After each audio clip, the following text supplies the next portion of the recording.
tardes, yo soy residente de cuarto año. Vamos a iniciar la presentación sobre anatomía de la ínsula y el valle. Esta es una foto del doctor Christian Reich, es un alemán, anatomista, y también dedicó varios años de su vida al estudio de la enfermedad mental. Muy reconocido, también docente universitario en Berlín. Él describió por primera vez como una isla, la isla de Reich, la describió como una isla localizada en la profundidad del Valle de Silvio y en la profundidad del opérculo frontal, parietal y temporal. Adicionalmente, y de manera pues importante, este lóbulo está cabalgado por la arteria cerebral media. Este es una parte de uno de los relatos de cómo él concebía los hospitales mentales en aquella época. Pensaba que su principal ejercicio profesional se hizo en este campo. La ínsula entonces tiene una extensa red de conexiones aferentes que van desde la sensibilidad autónoma hasta la integración motora, auditivo-vestibular, gustativa y la planeación motora del habla en el hemisferio dominante. Se consideró por el doctor Reich como una que tiene en esa época como una base para el comportamiento y para la función cognitiva exclusiva del ser humano. Actualmente sabemos que su complejidad anatómica y funcional hacen que necesitemos un conocimiento detallado de su anatomía para poderlo aplicar de manera correcta a la microcirugía junto con técnicas complementarias que nos van a facilitar el abordaje de esta región. Este artículo es un artículo histórico publicado hace 20 años por el doctor Frederick Lang, hace parte de los archivos del MD Anderson. Es una de las primeras series de casos en donde se aplicaron técnicas para evitar las complicaciones en la resección de tumores insulares y se observó que por lo menos el 60% de los pacientes, de estos pacientes de esta serie, tuvieron resultados favorables y no empeoramiento. El resto de los pacientes pues tuvieron un empeoramiento en su cuadro. Sin embargo, plantear esto hace 20 años pues resultó innovador, dado que se abrían las puertas para continuar con la implementación de técnicas más avanzadas en el abordaje de esta zona. Vamos a resumir brevemente entonces las relaciones superficiales para llegar a esta región. Entonces, primero la ubicación del Valle de Silvio la vamos a encontrar si trazamos una línea recta desde la sutura frontocigomática hasta la unión entre los dos tercios anteriores con el tercio posterior de la convexidad. Y desde ese punto llevamos una línea recta hasta la mitad del zigoma, pues en esa línea vamos a tener la cisura rolándica como un límite también importante para nuestra localización anatómica. Esta es un preparado que nos muestra las relaciones óseas con respecto a los hemisferios cerebrales. Entonces vemos aquí, en primer lugar, el terio en su margen lateral. Entonces vemos que corresponde a la unión de la sutura coronal, a la sutura escamosa. Yo voy a agarrar el puntero por aquí.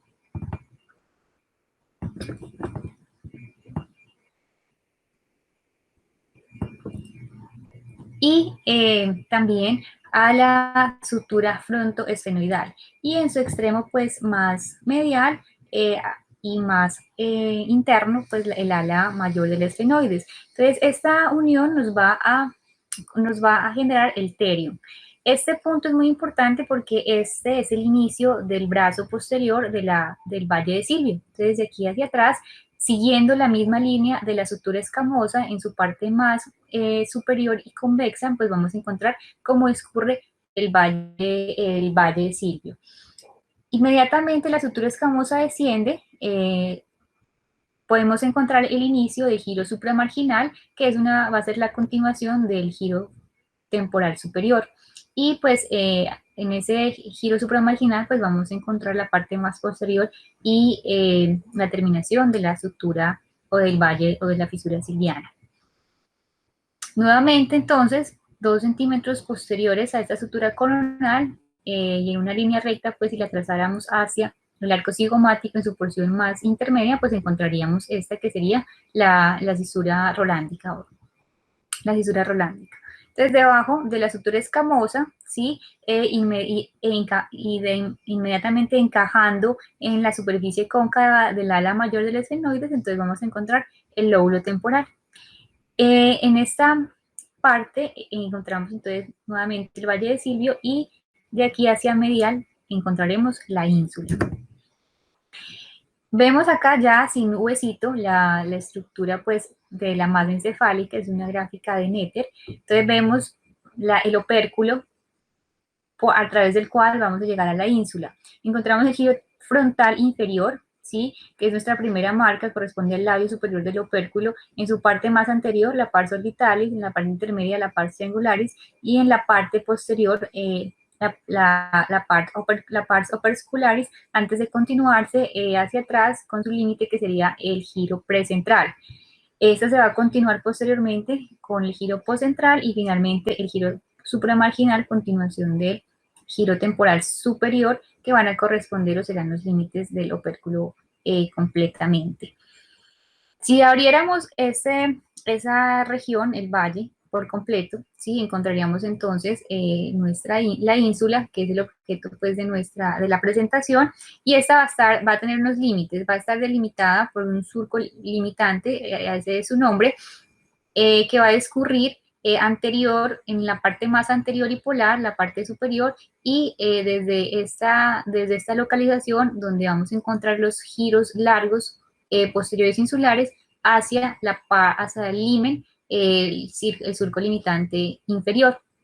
La ínsula va a estar dividida por un surco central, que es ese surco la divide en dos regiones, una parte anterior y una posterior, y de manera característica ese surco central insular se va a continuar en la corteza superficial del hemisferio con la cisura de Rolando. Puede tener una variación más o menos de 5 milímetros antes o después, pero va a tener una estrecha relación con la fisura de Roland, con el surco rolándico. Entonces, esta va a ser una marca en la anatomía superficial para poder relacionar la localización de la ínsula, que estaría más o menos localizada debajo de esta fisura de Rolando, pues en la profundidad del Valle Silviano. Aquí encontramos nuevamente las relaciones anatómicas en cuanto a la ubicación del Valle Silviano y su localización con respecto a los giros temporales. Si quitáramos el opérculo frontal, parietal, temporal, encontraríamos la ínsula que se ha descrito o corresponde a una estructura de forma triangular, ¿sí? Ubicada de manera profunda. En esta imagen vemos entonces los límites que vamos a encontrar en la parte superior de la topografía del opérculo frontal. Entonces, este opérculo frontal, en el opérculo frontal vamos a encontrar esas tres estructuras correspondientes al giro frontal inferior, que son la pars orbitalis, que va a estar separada de la pars triangularis a través de esta, que es la rama horizontal anterior, que es la rama, pues, una de la rama superficial anterior de la fisura de Silvio. A su vez, la pars triangularis va a estar separada de la pars opercularis a través de la rama ascendente anterior, que es otra de las ramas de la componente superficial de la fisura de Silvio. Y podemos encontrar otros giros importantes también, como son el giro orbitario inferior, el giro orbitario basal, que va a estar delimitado a través de esta rama que es inconstante, pero que la podemos encontrar hasta en el 60% de los especímenes, llamada rama frontoorbitaria. Esta rama frontoorbitaria puede medir hasta 1 centímetro y va a estar en estrecha relación con uno de los giros insulares, como es el giro transverso.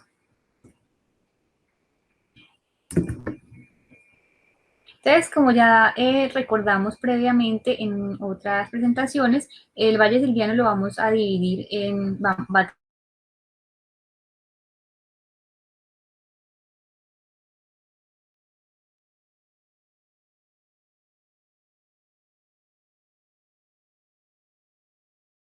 la parte más posterior, la rama posterior también conocida como tallo, y esas ramas anteriores que son las que escribimos, las ramas anterior, ascendente y horizontal ascendente.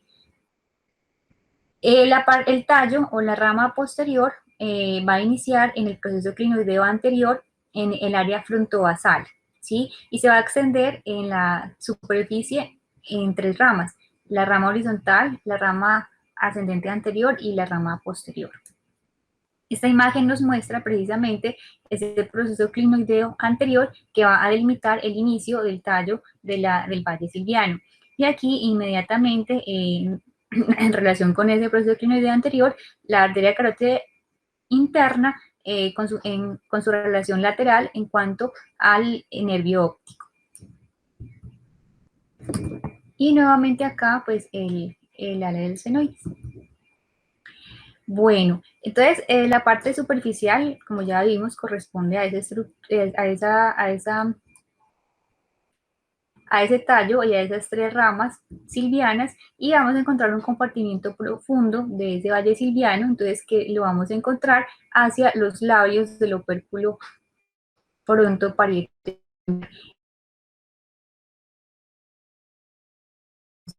a dividir un compartimiento esfenoidal y un compartimiento operculoinsular. El compartimiento esfenoidal va a estar ubicado proximal, o sea, en la parte más anterior, al himen, al himen de la ínsula, ¿sí? Que ya vamos a ver más adelante cómo lo vamos a definir, y va a estar ubicado detrás de la cresta esfenoidal. Es importante porque vamos a tener varias relaciones anatómicas, entre ellas que va a estar ubicado o vamos a encontrar ubicado en la parte medial la cisterna carotidia, en la parte superior la parte posterior del área frontoorbitaria, y en la parte inferior pues el plano pues del polar del lóbulo temporal y la amígdala. Entonces, delante del himen de la ínsula vamos a encontrar ese compartimiento esfenoidal. Y detrás del himen de la ínsula, pues vamos a encontrar la cisterna operculoinsular. Se ubica en la profundidad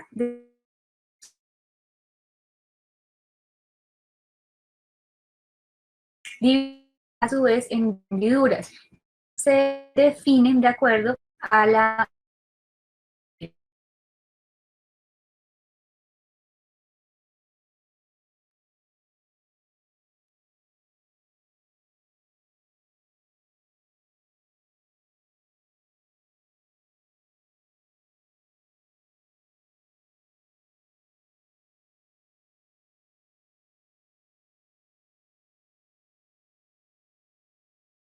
ínsula. Esta es una imagen de resonancia que se corresponde también con una imagen pues esquemática de lo que encontraríamos en las estructuras que estamos estudiando. Entonces, la ínsula correspondería a esta estructura cortical más lateral, ubicada inmediatamente en la profundidad de estos dos labios que serían el frontal y el temporal. En la parte profunda, entonces vamos a encontrar los ganglios basales y el tálamo, profundo a la ínsula. Esto lo hemos recreado en esta imagen nuevamente de resonancia en un corte axial. Y este es un corte coronal, nuevamente ubicando la región insular, que va a estar protegiendo o limitando estos ganglios basales en la parte más medial, y ella misma va a estar protegida por el lóbulo frontal y el temporal en su parte lateral. Entonces, esta va a ser la imagen que vamos a encontrar en las imágenes pues, de resonancia con las que vamos a contar.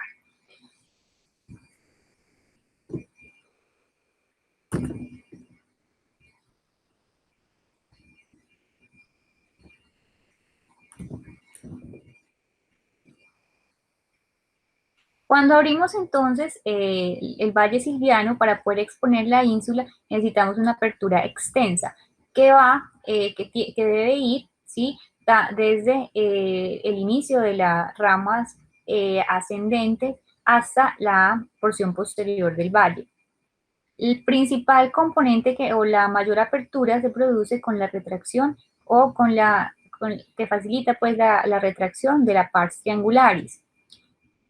La ínsula va a estar dividida en varios giros cortos y varios giros largos.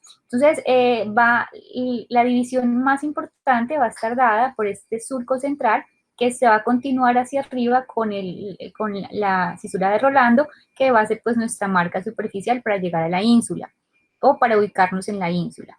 Anterior a este surco central insular vamos a encontrar 3 giros cortos, ¿sí?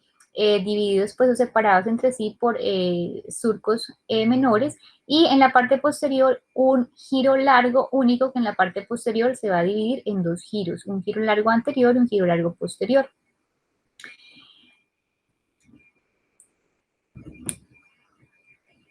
La ínsula igualmente va a estar delimitada por un surco limitante, que en la parte anterior, inmediatamente posterior al frontal, en la parte basal frontal, se va a llamar surco limitante anterior, y en la unión que tiene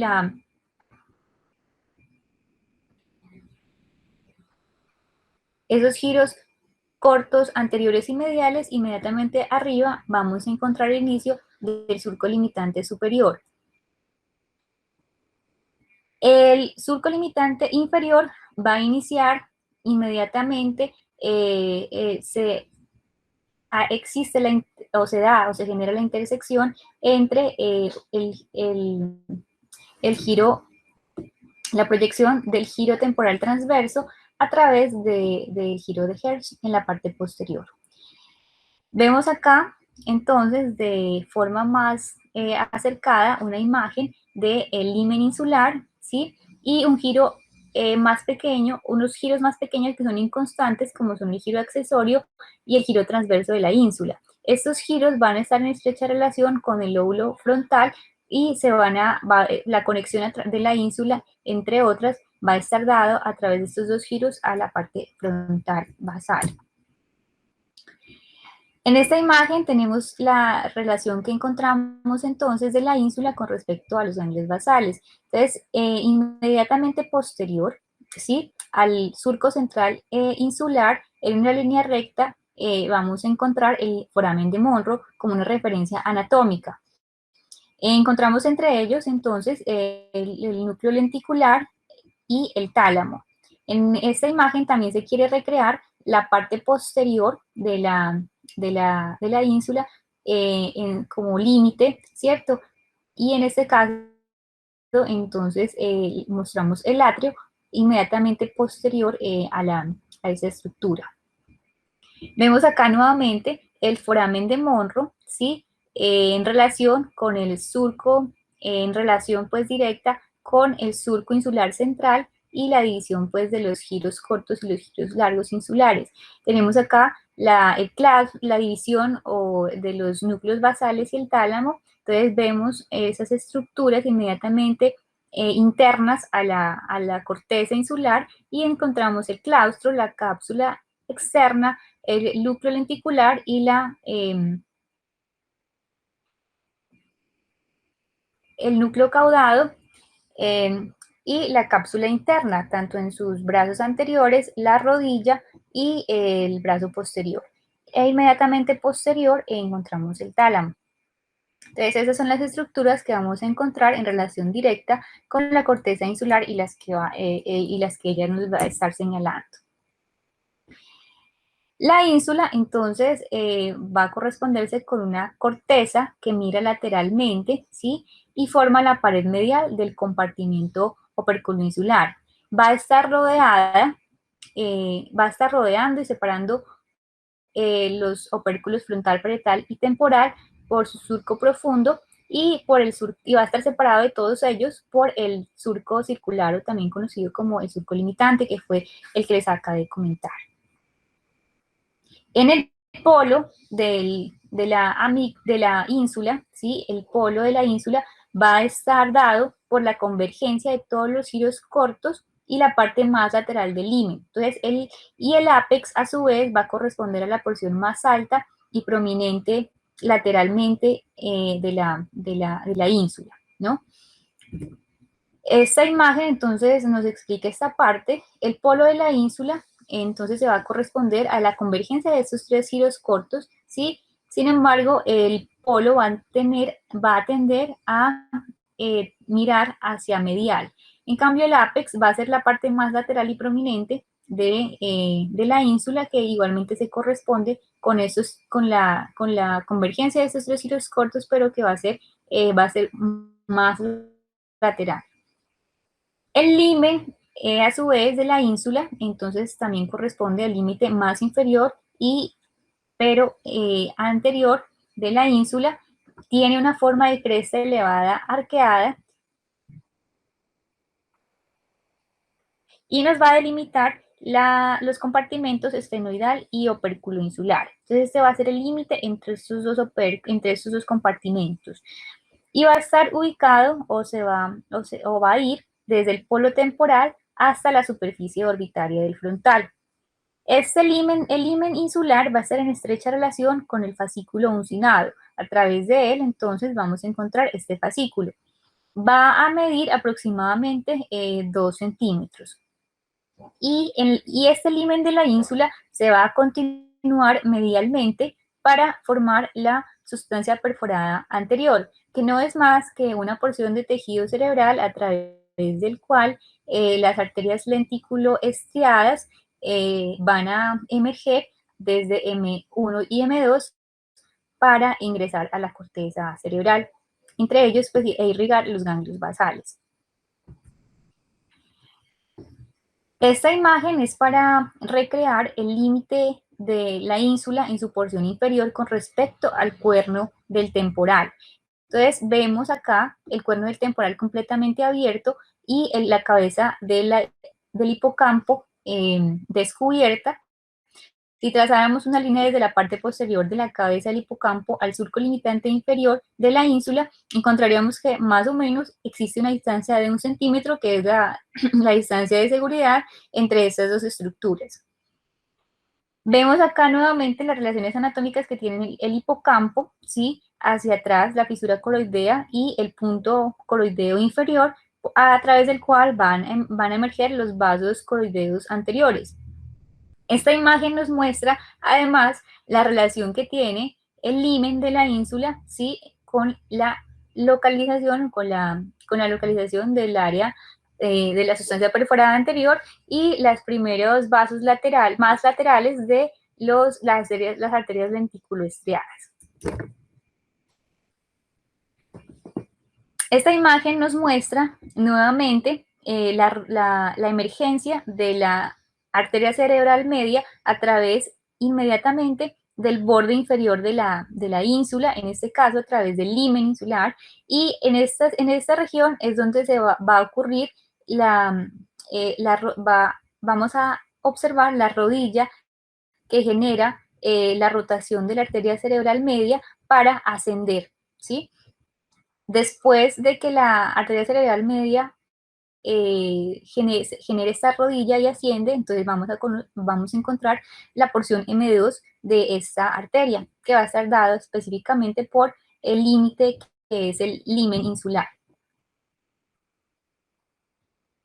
En esta imagen vemos claramente la bifurcación de la arteria cerebral media. En este caso se corresponde con su ubicación en el limen. Sin embargo, la bifurcación puede ocurrir antes de atravesar esta estructura como es el limen, o también puede ocurrir después de atravesarla.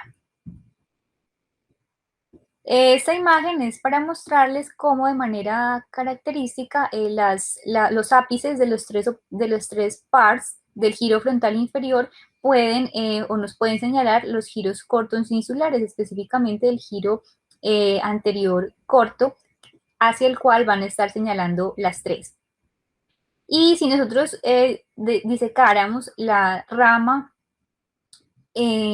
anterior horizontal y la rama ascendente anterior junto con la rama orbitrofrontal cuando esté presente y las levantáramos como se ve en este caso, pues pudiéramos seguir la totalidad del surco limitante superior, que es este que se señala en esta segunda imagen. que correspondería pues a la porción o al límite más anterior y superior de la ínsula. En esta imagen vemos entonces nuevamente esta estructura que es el limen, ¿sí? Nuevamente a través de ella es que vamos a encontrar el fascículo uncinado. Se va a continuar medialmente en esta estructura que la vamos a conocer como receso del limen, va a tener una medida aproximada de 15 milímetros y a partir de esos 15 milímetros vamos a encontrar la entrada de la primera o de la arteria lenticuloestriada más lateral, surgiendo o emergiendo de M1 en este caso. Entonces aquí vemos las relaciones anatómicas. Tenemos los tres giros cortos, insulares, ¿sí? El ápex de la ínsula a donde están llegando el giro insular corto anterior, el giro insular medio y el giro insular posterior corto. Vemos acá el polo del temporal, ¿sí? En esta parte posterior y otras estructuras importantes que también nos van a dar esta referencia, como son el giro recto y el tracto olfatorio. Tenemos acá la arteria cerebral media, la arteria cerebral anterior dirigiéndose medial, ¿sí? Y por debajo del giro recto y la arteria cerebral media, pues dando su primer brazo, su primera porción en M1, generando las arterias lentículo estriadas. Y hacia atrás encontraríamos entonces los giros rectos largos de la ínsula, que en este caso pues no los observamos. Esta imagen es para nuevamente ubicarnos un poco más en la localización de la sustancia perforada anterior. Entonces, este es un corte transversal, ¿sí? A nivel del limen de la ínsula, que está ubicada en esta parte más lateral anterior e inferior, ¿sí? Hacia la parte medial, entonces se va a continuar con esta sustancia que tiene una apariencia de sal y pimienta, que no va a ser más que los huequitos por donde van a pasar las arterias y las venas perforantes que van a penetrar el hemisferio. Entonces, en una vista transversal, la sustancia perforada anterior se vería de esta manera inmediatamente medial al limen insular. ¿Sí? Vemos acá entonces nuevamente las relaciones con el tracto olfatorio, el segundo par, y por acá pues si estuviera lateral tendríamos la carótida.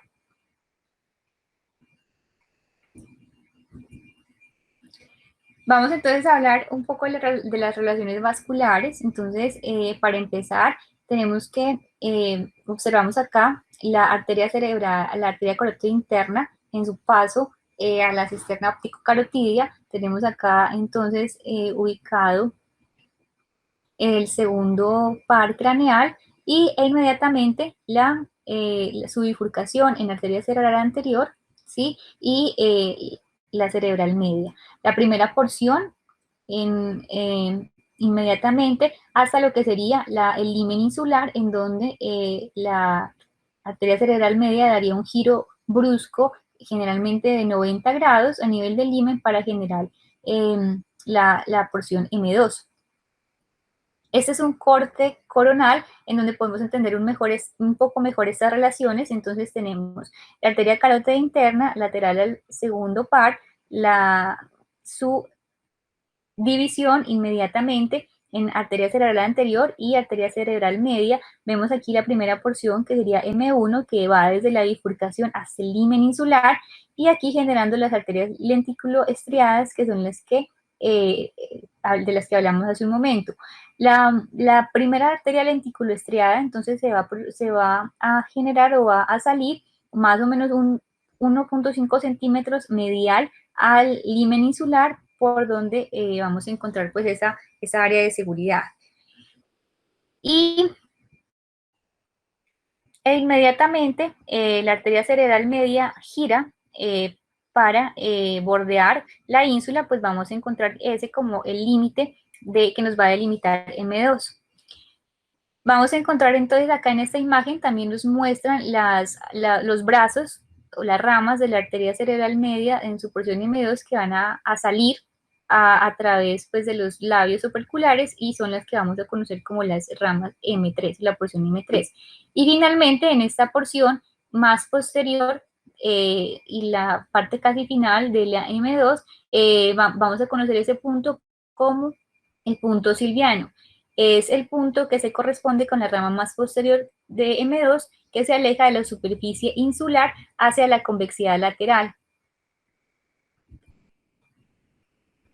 Esta es una imagen más acercada, más cerca, más ampliada pues de las ramas M3, entonces surgiendo inmediatamente a través de los labios operculares, en este caso del temporal.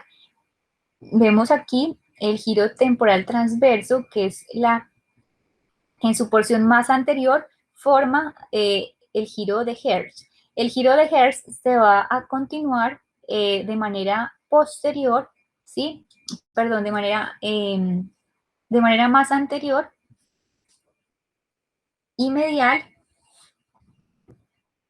en la primera porción para discurrir posteriormente hacia la parte más posterior de la ínsula.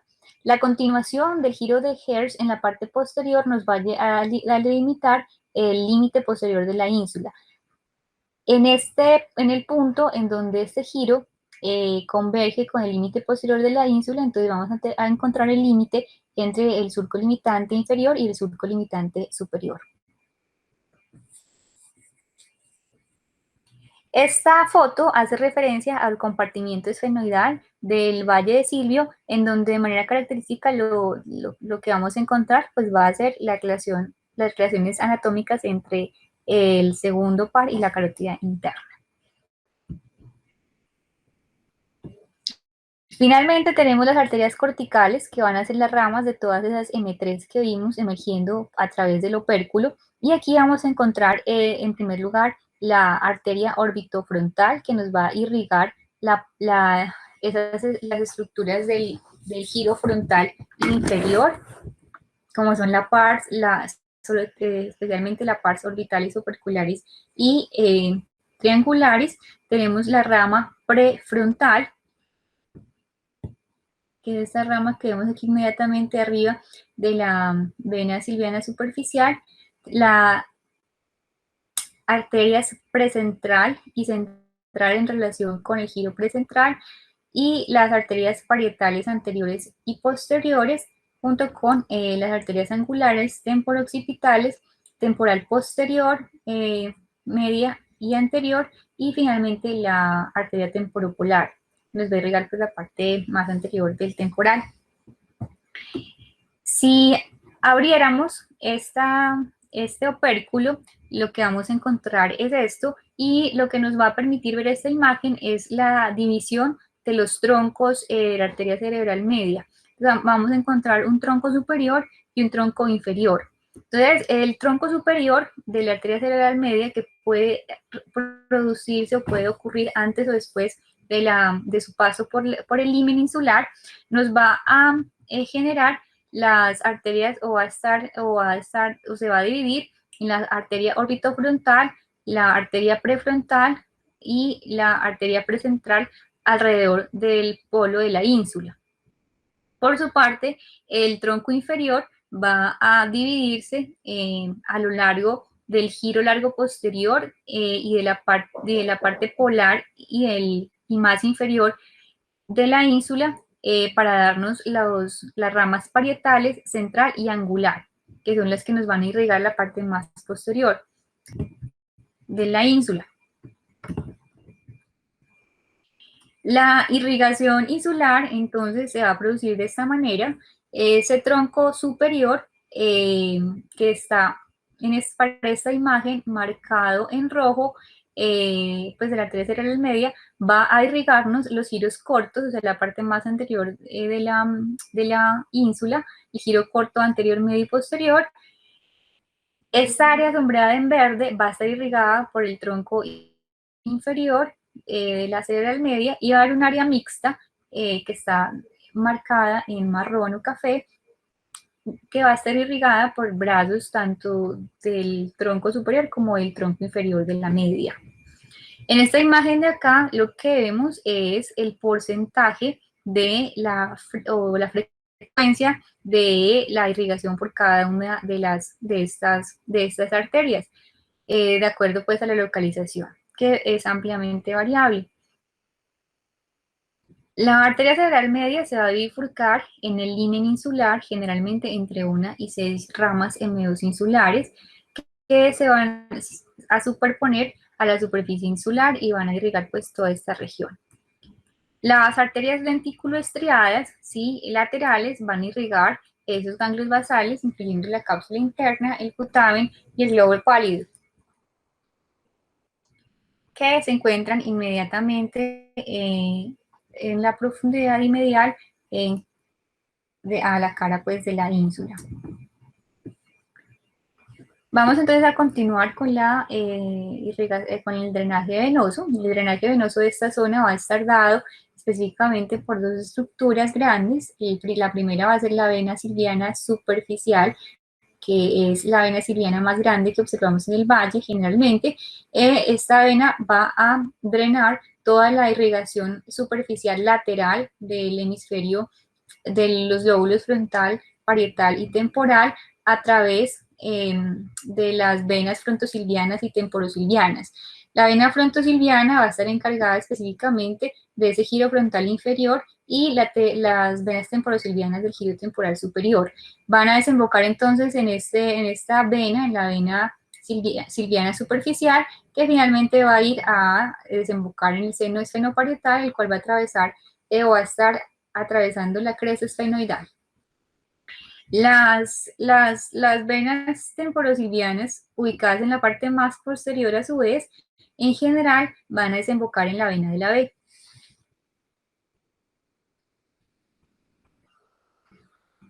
Esta es una imagen más acercada o más cerquita de esa vena silviana superficial. Entonces vemos cómo desembocan en ella las diferentes vasos venosos corticales, entre ellos la vena frontoorbitaria y los ramos pues, venosos provenientes de los diferentes giros superficiales.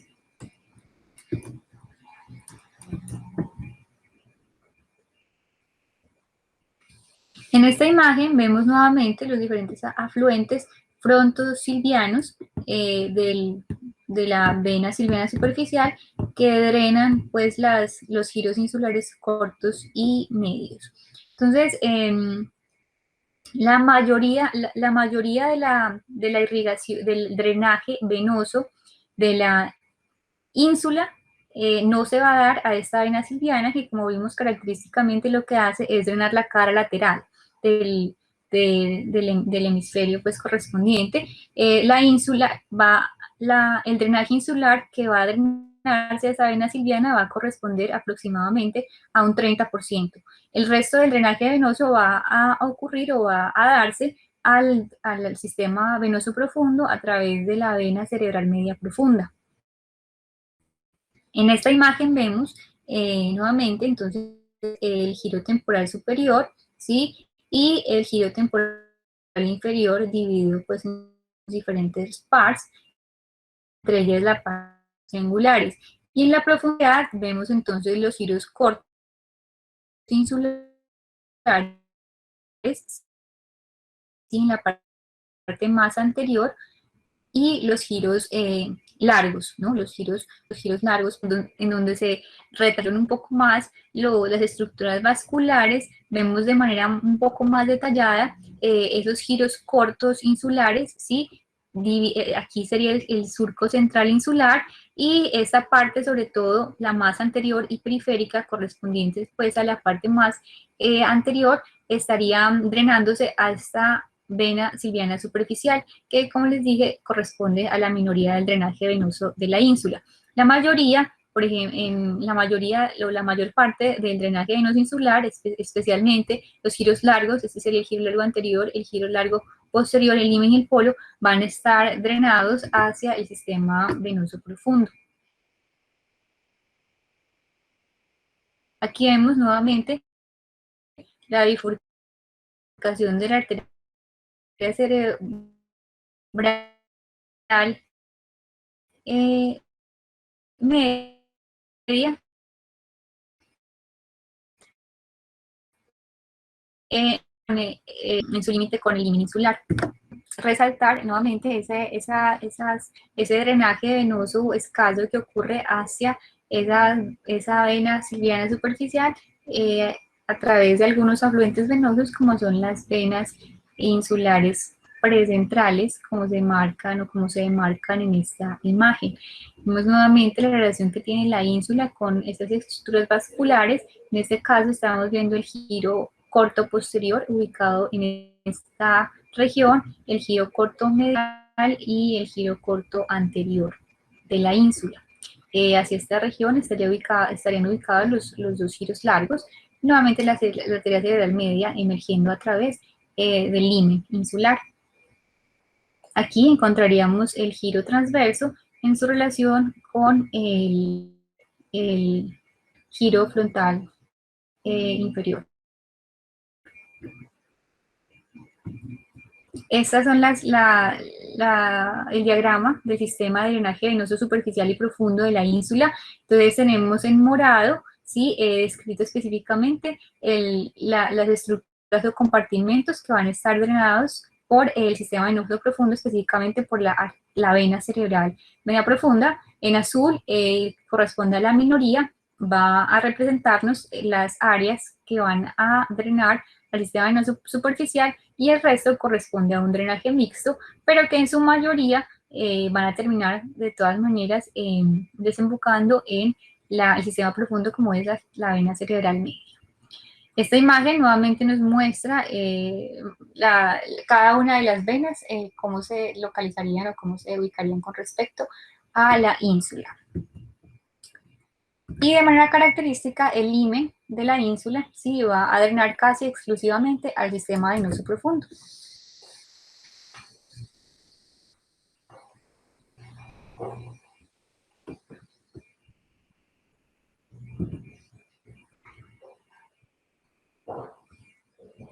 Bueno, esta imagen es para mostrar la relación entre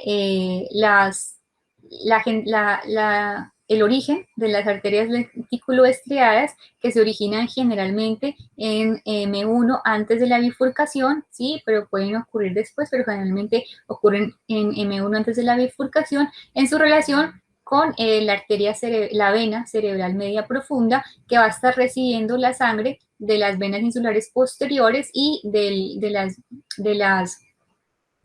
los afluentes venosos de la parte del limen y la parte anterior, que va a corresponder pues, al principal drenaje venoso de la ínsula. Entonces, en esta relación, inmediatamente por debajo de M1 vamos a encontrar esta vena cerebral media profunda. Y acá, en esta distancia, en esta flecha, lo que nos está señalando o mostrando es la distancia que existe entre el ápex, o sea, entre la porción más lateral de la ínsula y el tronco superior de la arteria cerebral media, desde donde podríamos tener una referencia para encontrar el inicio o la primera rama lentículo estriada, que va a ir entrando pues, a la sustancia perforada anterior, que estaría ubicada inmediatamente hacia medial en esta línea de continuación del limen insular. Esta es una imagen de un corte axial para mostrarnos las relaciones anatómicas que tienen estas estructuras vasculares. Entonces aquí tenemos el polígono de Willis, entonces vamos a encontrar la carótida interna inmediatamente su bifurcación, la comunicante posterior, la basilar y sus dos ramas, su bifurcación pues también en cerebrales posteriores. Encontramos nuevamente esta relación que inmediatamente por debajo de M1 y en relación también con las arterias lenticuloestriadas podemos encontrar la vena cerebral profunda. En este lado la encontramos hipoplásica y cómo va a recibir los afluentes procedentes de la parte lateral al pedúnculo cerebral, rodeando el tallo cerebral, nuevamente recibiendo otros afluentes como son las venas basales, para llegar finalmente hacia la parte más posterior y desembocar en las venas cerebrales internas.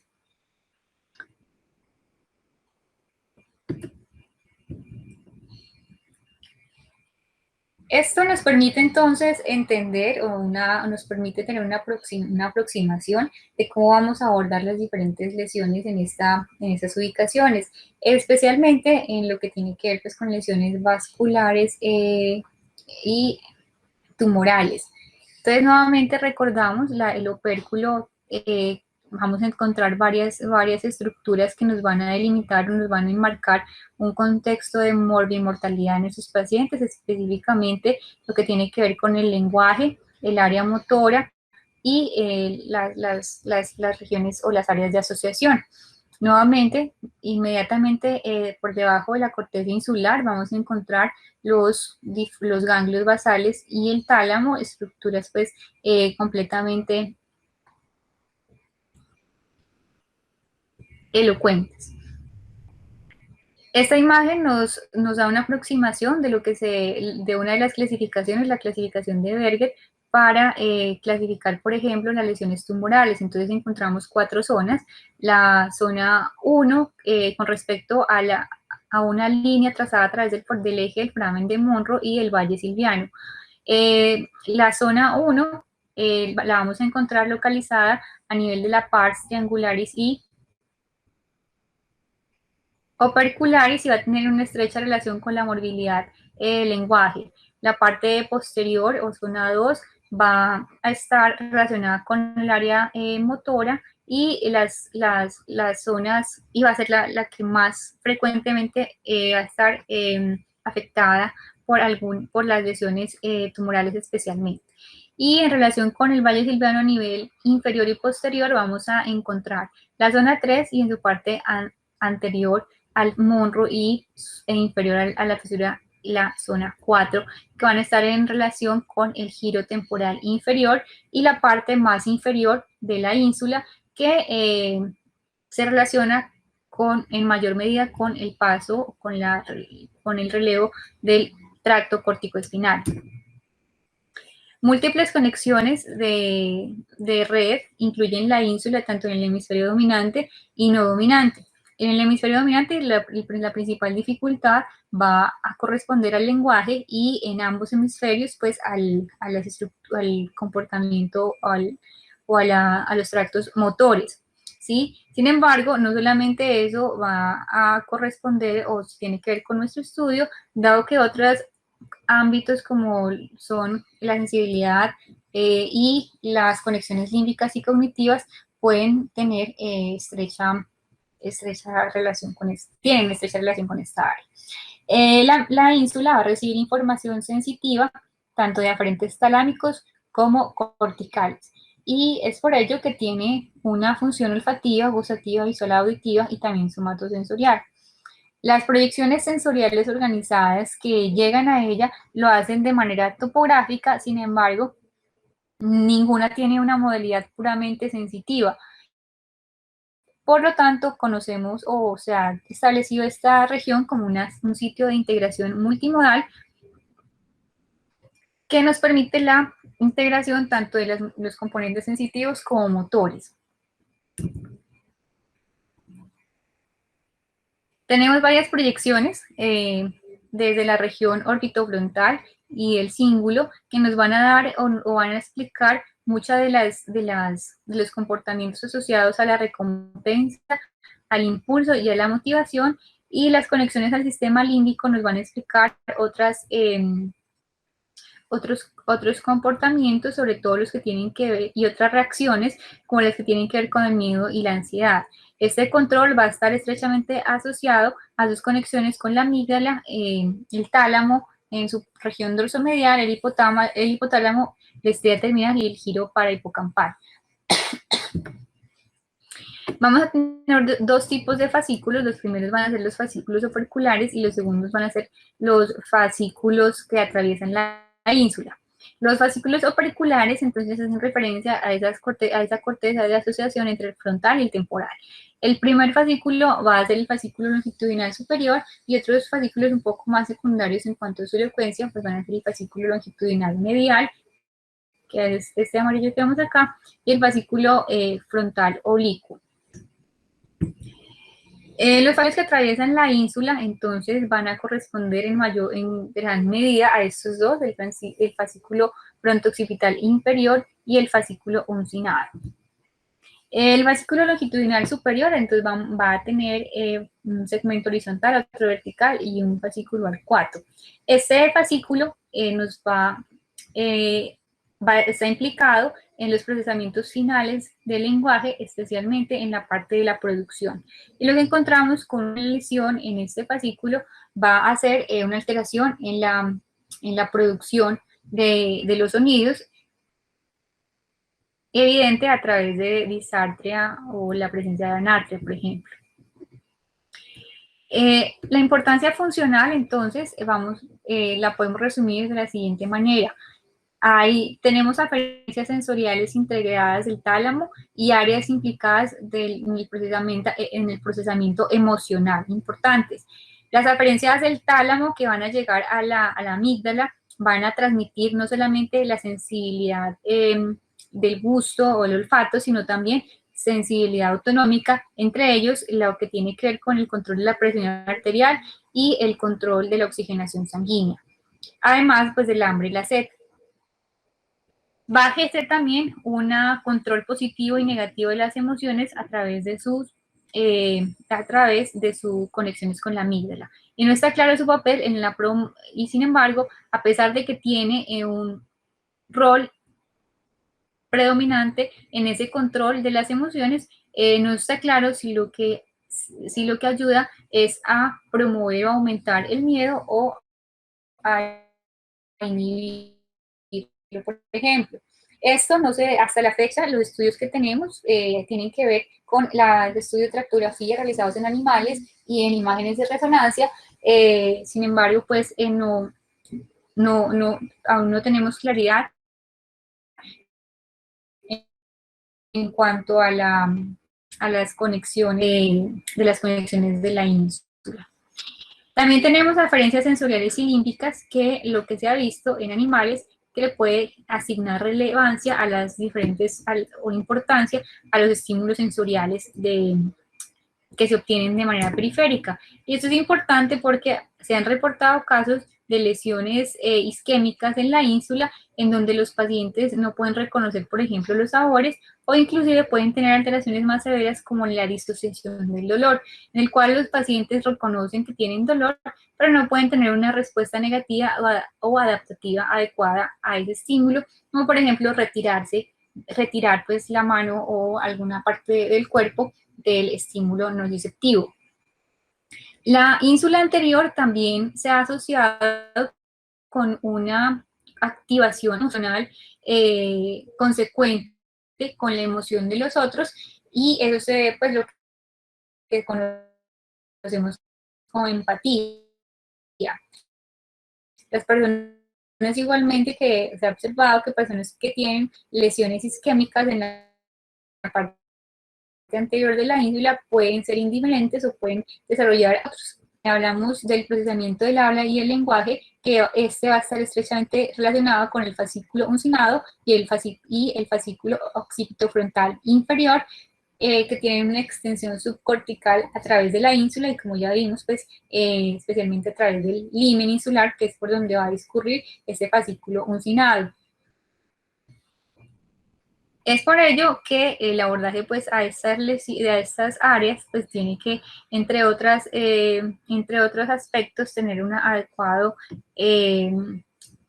planeamiento y la recomendación del mapeo cerebral intraoperatorio subcortical, sobre todo para la evaluación del lenguaje. Bueno, muchas gracias.